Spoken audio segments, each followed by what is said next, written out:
Welcome back to some more gaming news, and this week has been another dry week. We are in very deep into the sort of game news and game release drought. There's not much coming out game-wise, and as such there's not a lot of news coming out either, although E3 is next month, so maybe it'll pick up then.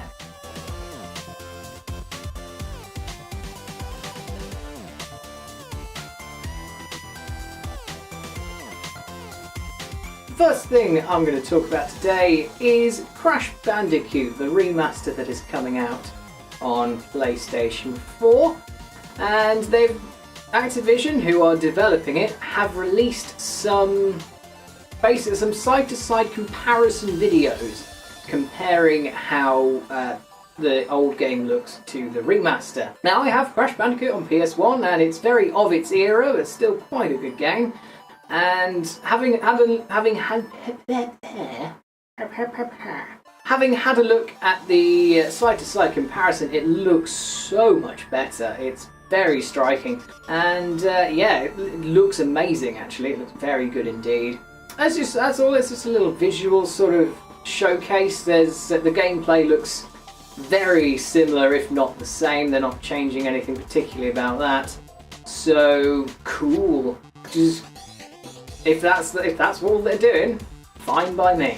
The game is still scheduled for release on June the 30th of this year and still only confirmed to be on PlayStation 4. However, as I said a few weeks ago, there may be a hint that it might not be exclusive to PS4 forever. But as I said back then, it is still wild speculation, and as far as we're aware, it's still going to be exclusive to PS4. So actually, another reason for me to actually want to pick one of those up.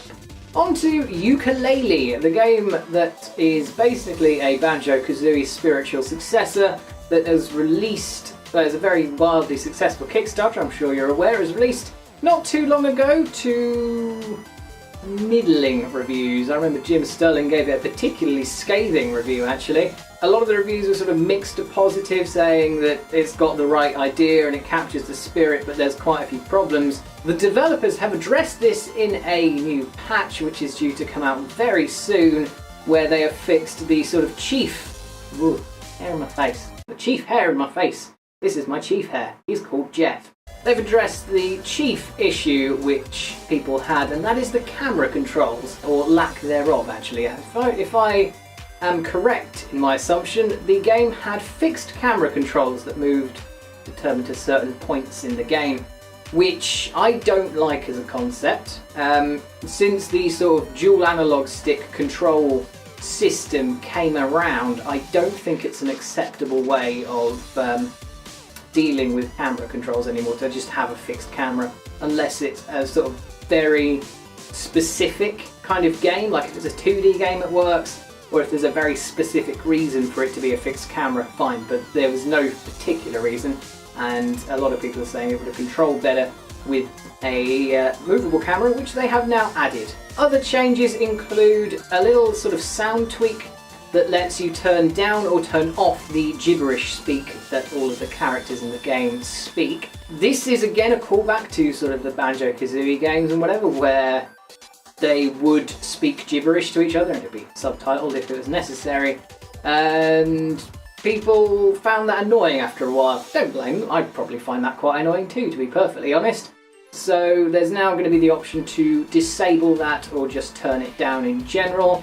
And there's also going to be the option to skip cutscenes, which was not there before. So for those of you who have either got the game and don't want to play it because of the camera controls, or those of you who didn't pick up the game specifically because of things like the camera controls or the gibberish speak, now is the time to either pick it up again or go and buy it if those were the only things that bothered you about the game, because they seem to have been fixed. So there you go. Go and pick Yooka Laylee up if that's something that you want to do. Every time I turn away, come back, I'm using this light. This one here. Very expensive photography light, and it's quite nice. However, whenever I turn back, because I've turned away to go, because it has to readjust to my face. White out on my face. I look even more pale than usual, it's ridiculous. On to some less fun news now, unfortunately. Bethesda's lawyers, I'm going to be very, very specific in saying this, it is not Bethesda. It is lawyers on behalf of Bethesda's parent company, which I cannot remember the name of. ZeniMax is the name of that company. See, whiteout. Come on. Just to my face. Know what to do there. Yeah, the name of the company is ZeniMax, Bethesda's parent company, and lawyers on behalf of them have contacted developers of a game called Pray to the Gods?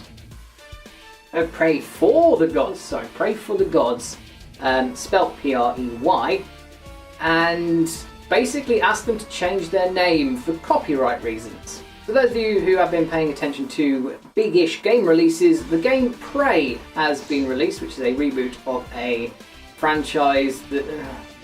very complicated. I don't really know why it got rebooted or why the name itself even got revived, because it doesn't seem to have anything to do with the original Prey. As I understand it, and as I have just reread because I had to make sure, Bethesda owned the trademark for the word Prey in, I think it's in a game form. And... oh, I'm going to sneeze. Because they had the trademark on the name Prey, they kind of have to defend it, and because Prey is sort of... like, you're not going to confuse the two, obviously, but if you don't oppose it, because it's got that word in it, then they could lose the trademark for Prey. I don't actually think they needed to oppose to this one, because it's Prey for the Gods. No one's going to confuse that. It's not Prey, dry heave, if you're a Zero Punctuation fan, for the Gods. It is just Prey for the Gods. So I'm not sure they needed to do it. It might just be overzealous lawyers, but at the same time, if they did need to do it, I completely understand why. Basically, that's how trademark law works. If you trademark something, if something goes against you, like if something let's say you trademark the word Jeff. I like the word Jeff. Don't know why, the name Jeff. Say if you trademark that name, say someone then called their game Jeff the Hunky Boy, you would have to fight the company who called their name Jeff the Hunky Boy, because that would then, because it's an infringement on your trademark, and if you are not actively fighting any sort of infringement on your trademark, you then lose that trademark. This is at least true in the US, this may well be true in other parts of the world, but at the same time, it's a bit fucking stupid. So the developers of Pray for the Gods, they're called No Matter, have had to change the name of their game to Prey, spelled P-R-A-E-Y. This was actually the original title of their game, what they wanted to call it in the first place, but they changed it to the sort of normal spelling, or the modern spelling of Prey, because reasons like it would be easier to find it if it was spelt the modernised way than if it was spelt the oldie-fashioned way. You don't pronounce the E in oldie, it's just old. It's like when it's ye, you spell Y-E, is actually just a corruption of the thorn, the Y is, which is actually just short for TH. So it's actually the old, not ye oldie. Random useless facts. So that is basically the reason behind all that, and it's completely fine. The developers, No Matter, of Pray for the Gods are completely fine with it. They understand completely, and they know why they had to change it. And it all makes sense. So while it's not fun news, at the same time, nobody's hurt by it. Nobody's going, oh, apart from maybe some sort of overzealous fanboys who are going, oh, I hate Bethesda now. Oh, fuck you, Bethesda. They didn't have a choice, okay? That's unfortunately how it works. I should imagine that Bethesda or ZeniMax would have preferred to not, but they had to. In other not great news, Chet Falasek, I'm sure I've completely butchered that name, one of the writers who worked on Portal and Left 4 Dead and some of the Half-Life episodes has left Valve. This is actually the third writer in recent months to leave Valve, and very odd. He did say that they left on amicable terms and that he just wanted to do something else. Don't know whether that's telling of anything. Again, it could just be a big coincidence and there's no sort of ulterior thing to it. But it's very odd that he's left.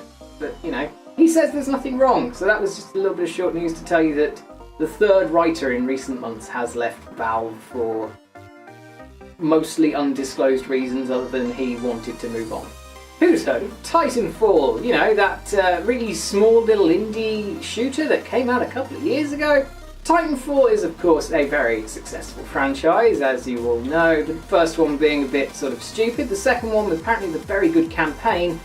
And now the developers of Titanfall are releasing a Titanfall mobile game. I have a rather large distaste for mobile games in general because 99% of them are microtransaction-ridden bits of shit that have been torn up and made ridiculously grindy just so that you buy their microtransactions and pay them money. Money, money, money. All of the money! Give me the money! There are very few mobile games that I consider any good. I have 5 mobile games on my phone, and one of those is still a piece of shit anyway, but I can't stop playing because I'm in too deep now. Pokemon Shuffle. I hate you with every fibre of my being, but I can't stop fucking playing you. This of course may be different, this Titanfall game, because we don't know anything about it yet. It's scheduled for release later on this year, at least on iOS. There's might be Android release as well. And what it looks like is, it is a real-time strategy game, but with card-based elements. So whether those cards are representing different units that you collect as a sort of reward for like a win or a loss, there's really not a lot of information about it at the moment. Obviously I've put some screenshots on the screen just to show you basically what they've got, which isn't a lot. I'm very confused as to where they're going with it. They've not really revealed a lot of information, just basically that it's happening. So, if you like mobile games, 1, what is wrong with you? And 2, there is a Titanfall one coming out if you are very interested in that. So, I'm sure there'll be more information about it soon enough, and I can almost guarantee that it will be a microtransaction-ridden hell.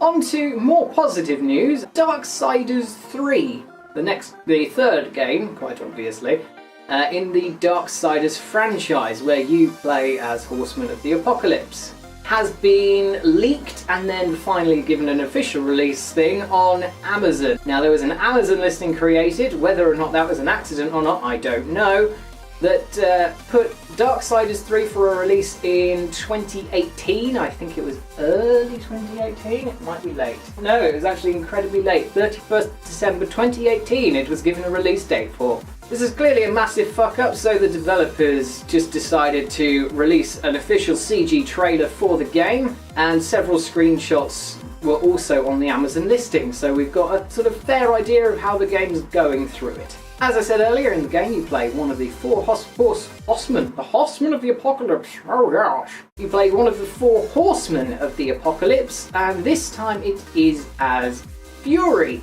Of course, the horsemen have been slightly altered to their sort of traditional ones of war, death, pestilence and strife, into war, death, fury and strife. Strife again. So it's just, strife. So fury has been changed from pestilence. So this time you're playing as Fury, a lady horseman with a MIG whip, which sounds interesting.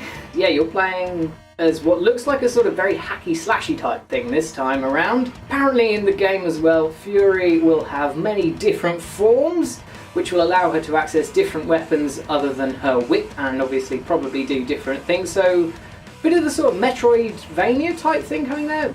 A bit of that sort of elements in there, just to sort of add a bit more substance to it. The game itself looks very sort of God of War type thing, and that's all we really know about it. We don't know too much at the moment. The gameplay, there's no gameplay yet, there's just the odd screenshot and a CG trailer. So we'll see where it goes, but, might be very good, I'm hoping so. So after a camera battery death and a break for about 20 minutes, that is the end of the news today. And timing has not gone very well for me. If you like this video, please consider giving me a like and a subscribe to this channel, which you can do here. I also do a series on the game called Fury, which you can watch here. And this week's Wednesday Let's Play was actually a Rocket League discussion, a semi-frequent podcast I do with my friend Lucy, which you can watch here. So thanks very much for watching, I hope you enjoyed, and I will see you next time for some more news.